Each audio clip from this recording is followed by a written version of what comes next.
नमस्कार, मैं हूं डॉक्टर मुख्तार। आदाब, सलाम, सत श्री अकाल, जोहार। आप देख रहे हैं होम्योपैथिक उपचार। अधिकतर लोग शारीरिक दर्द से ग्रसित होते हैं। यह जो दर्द होता है वह या तो गठिया के रूप में होता है या साइटिका के रूप में होता है या पूरे बदन में दर्द ही दर्द महसूस होता है। आज मैं गठिया रोग से संबंधित औषधियों की चर्चा कर रहा हूँ। गठिया रोग विशेष रूप से पेट में गैस बनने के कारण से या भोजन के नहीं पचने के कारण जो गैस बनना शुरू हो जाता है उसके कारण से गठिया का रोग होना माना जाता है। डॉक्टर एनसी घोष ने अपनी पुस्तक प्रैक्टिशनर्स गाइड में उल्लेख किया है कि जब यूरिक एसिड अधिक मात्रा में खून में मिल जाता है तो यूरिक ऑफ सोडा बनने लगता है जो कि छोटे छोटे जोड़ों में जम जाता है, जिसके कारण से जोड़ जोड़ में दर्द होने लगता है, जोड़ जोड़ में सूजन होने लगता है।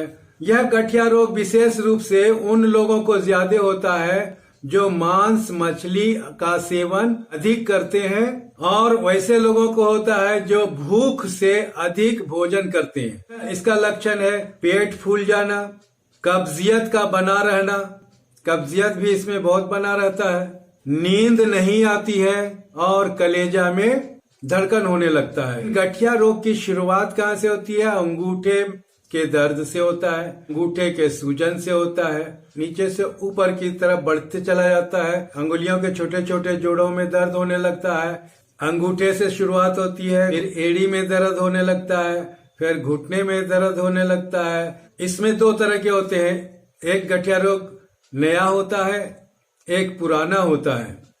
तो नए गठिया रोग में मुख्य रूप से जो होम्योपैथी की औषधियां विशेष रूप से कारगर होती है, प्रभावी क्रिया करती है, उनमें aconite, arnica, arsenicum, bryonia, calcarea carb, rhus tox, sulphur, sabina और स्टेलेरिया और भी बहुत सारी औषधियां हैं जो कि नए गठिया के रोग में प्रभावी क्रिया करती है। पुराना गठिया का रोग है तो उसमें ammon phosphoricum, phosphorus, calcarea carb, causticum, colocynth, guaiacum, lycopodium, natrum mur, sulphur आदि औषधियां बहुत कारगर होती है पुराने गठिया के रोगों में। डॉक्टर सत्यव्रत सिद्धांतालंकार ने अपनी पुस्तक में उल्लेख किया है कि गठिया के रोग में विशेष रूप से एकोनाइट, ब्रायोनिया, पल्स्टीला, नक्सभूमिका, रस्टक,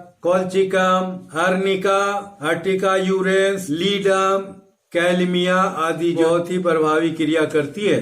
पे अकड़न वाला दर्द होता है उसमें एक्टिया रिसिमुसा बहुत उपयोगी होता है। अगर घुटने में कड़कड़ की आवाज होती है तो जिनसेंग क्यू पोटेंसी में उपयोग में लाने से यह जो कड़कड़ाने की आवाज जो होती है घुटने में वो बंद हो जाता है। जोड़ों के दर्द में एवं अकड़न की आवाज जहाँ पे होती हो उसमें गोइकम बहुत उपयोगी होता है। अगर गठिया के कारण कोई विकृति आ गई हो तो उसके लिए होम्योपैथी की औषधि है कास्टिकम, 200 पोटेंसी में 5 बूंद करके सुबह शाम लेने से बहुत उपयोगी होता है। एक बात मैं यहाँ क्लियर कर देना चाहता हूँ, स्पष्ट कर देना चाहता हूँ कि होम्योपैथिक में 30 पोटेंसी में उपयोग करने से उसका किसी तरह का साइड इफेक्ट होने का कोई चांस नहीं होता है, कोई खतरा नहीं होता है। 200 का भी दिया जा सकता है रोग की तीव्रता को देखते हुए।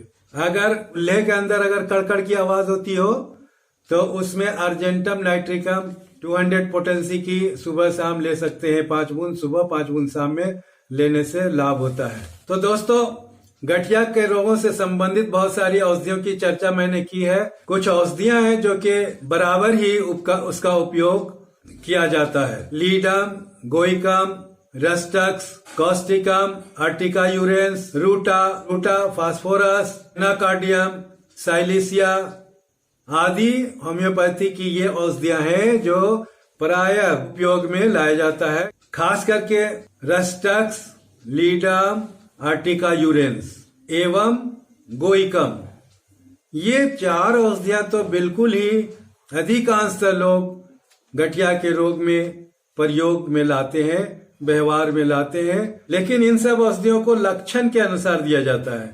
लक्षण का कहने का मतलब है कि होम्योपैथी की जितनी भी औषधियां हैं प्रायः सब में कोई ना कोई लक्षण होती है। तो रोग में भी किसी तरह का लक्षण पाया जाता है। रोग में जैसे लक्षण पाया जाता है उसी तरह से होम्योपैथिक की औषधियों में भी लक्षण पाए जाते हैं। जैसे एब्रोटेनम है, एब्रोटेनम का जो औषधि है उसका प्रभाव ज्यादातर कलाई पर पड़ता है, कंधे पर पड़ता है। कंधा और कलाई पर एब्रोटेनम का ज्यादा प्रभाव पड़ता है। इसके अलावा इसका एड़ी पर, कंधा पर, कलाई पर एब्रोटेनम का अधिक प्रभाव पड़ता है। इसी तरह से एंटिम क्रूडम है। एंटिम क्रूडम एड़ी के दर्द के साथ ही साथ घुटने के दर्द में यह उपयोगी होता है। एड़ी के दर्द में, घुटने के दर्द में या घुटने पर हुए कोई ट्यूमर है तो उसमें भी लाभकारी प्रभावकारी क्रिया करती है। उसी तरह से एमोन फॉस्फोरिकम है। गठियाबात, उंगलियों के संधिवात एवं छोटे छोटे संधियों पर एमोन फॉस्फोरिकम का विशेष रूप से प्रभाव पड़ता है। उसी प्रकार से एपोसाइनम है। तो एपोसाइनम छोटे छोटे जोड़ों के संधि स्थल पर होने वाले दर्द एवं उसके सूजन को दूर करने में बहुत कारगर होती है।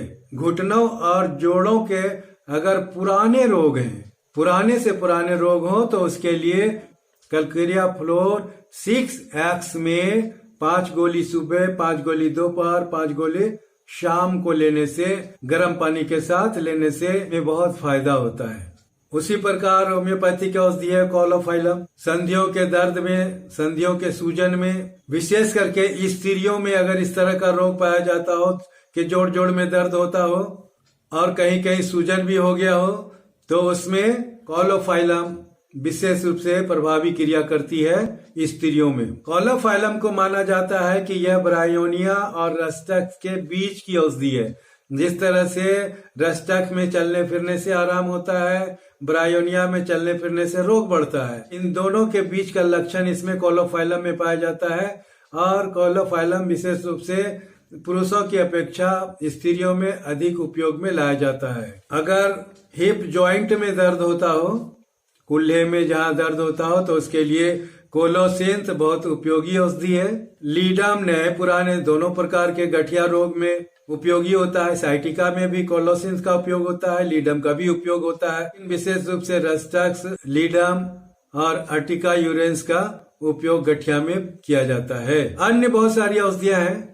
Arnica, bryonia, eupatorium, euphorbium, cimicifuga, colchicum, chamomilla, dulcamara, petroleum, pulsatilla और भी बहुत सारी औषधियां हैं जो कि गठिया के रोगों में प्रभावी क्रिया करती है। डॉक्टर विजय रायकांत चौधरी ने रस्टक्स, लीडम और कालमिया की चर्चा की है। बहुत ज्यादा पुराना रोग हो तो उसमें बीच बीच में मेडोरिनम 200 पोटेंसी का सप्ताह में एक खुराक अवश्य यूज करना चाहिए, देना चाहिए। उससे उसकी ऊर्जा शक्ति बढ़ जाती है।